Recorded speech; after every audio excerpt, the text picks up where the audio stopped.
Alléluia. Alléluia, Alléluia, Alléluia, Alléluia, Alléluia.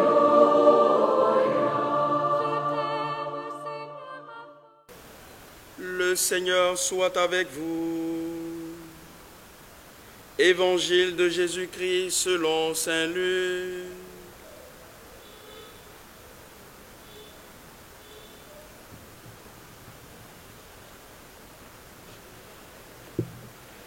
En ce temps-là, pendant que Jésus parlait, un pharisien l'invita pour le repas de midi. Jésus entra chez lui et prit place. Le pharisien fut étonné en voyant qu'il n'avait pas fait d'abord les ablutions pendant le repas. Le Seigneur lui dit, « Bien sûr, vous les pharisiens, vous purifiez l'extérieur de la coupe et du plat, mais à l'intérieur de vous-même, vous êtes remplis de cupidité et de méchanceté. Insensé, celui qui a fait l'extérieur, n'a-t-il pas fait aussi l'intérieur? Donnez plutôt en aumône ce que vous avez, et alors tout sera pur pour vous. »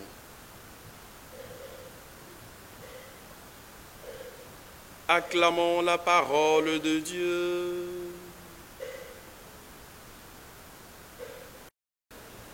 Frères et sœurs, en ce mardi 15 octobre, nous faisons mémoire de Sainte Thérèse de Jésus, plus connue sous le nom de Thérèse d'Avila, ou la Grande Thérèse, réformatrice au Carmel et docteur de l'Église.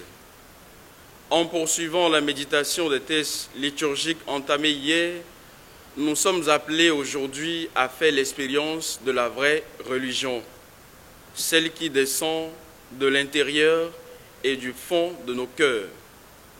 Dans la première lecture, saint Paul continue son enseignement autour de la question de la liberté du chrétien.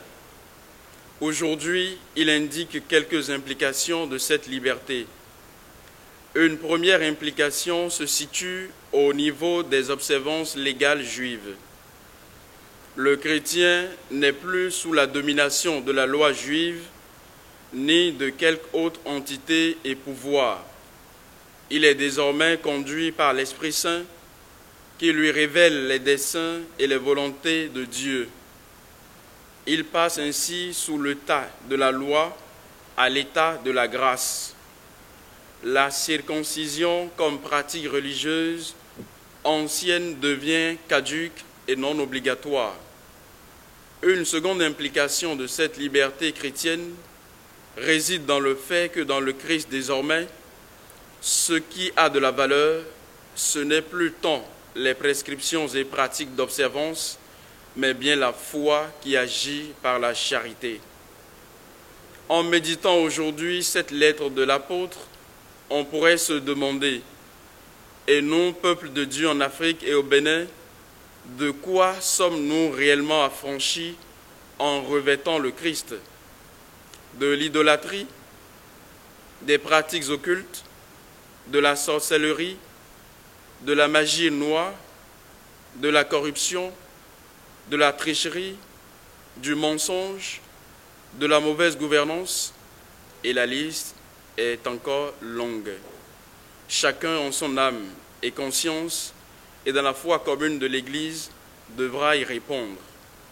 Dans l'Évangile, saint Luc nous rapporte une scène de repas entre un pharisien et Jésus. Il oppose autour de ce repas les pratiques juives d'ablution et les signes de la nouvelle alliance déjà présents. Jésus indique ici les véritables gestes qui conviennent dans la pratique de notre foi.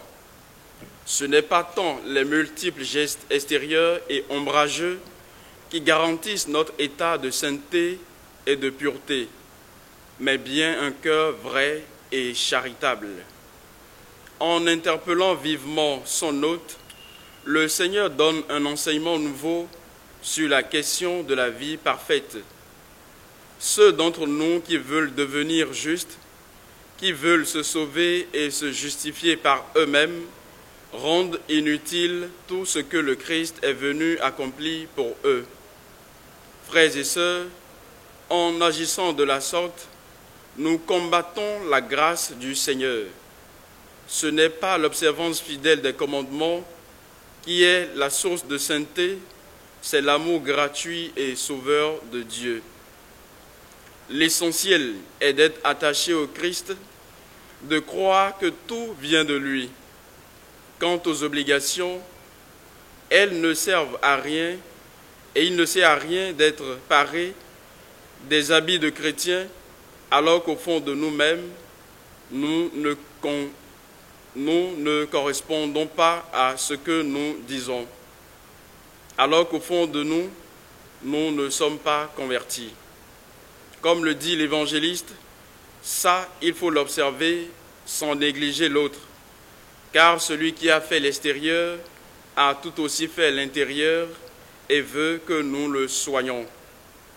Tout se passe ici comme si la grâce intérieure, comme le disent les mystiques, interpelle les errances du dehors. Sœurs et frères, autour de ce repas et devant ce pharisien, le Seigneur annonce les dispositions du banquet du royaume où les convives y sont invités, non sur leur propre mérite, mais bien sur la charité et l'amour du Christ. Saint Luc montre aussi à travers cette scène les réalités de la nouvelle vie des nouveaux convertis au Christ. Forts de la grâce du Seigneur, les chrétiens peuvent prendre part à ce repas qui est en fait la vraie foi en délaissant ce qui les en éloigne. En fait, à travers cette scène de repas partagé, l'évangéliste révèle la distance qui existe entre la loi et la grâce, entre l'ancienne alliance et celle nouvelle. La loi figurée par le pharisien s'attarde sur les pratiques accessoires et extérieures. Quant à la grâce dont le Seigneur est la source, elle récapitule et précise ce qui est important et essentiel. Comme à la scène, Jésus va indiquer la nature et le vrai sens du repas. Que le Seigneur nous fasse toujours désirer sa grâce pour que nous demeurions attachés à lui et sachions discerner ses volontés maintenant et pour les siècles des siècles. Amen. Le Seigneur soit avec vous. Que Dieu Tout-Puissant vous bénisse, le Père, le Fils et le Saint-Esprit. Alléluia. Alléluia.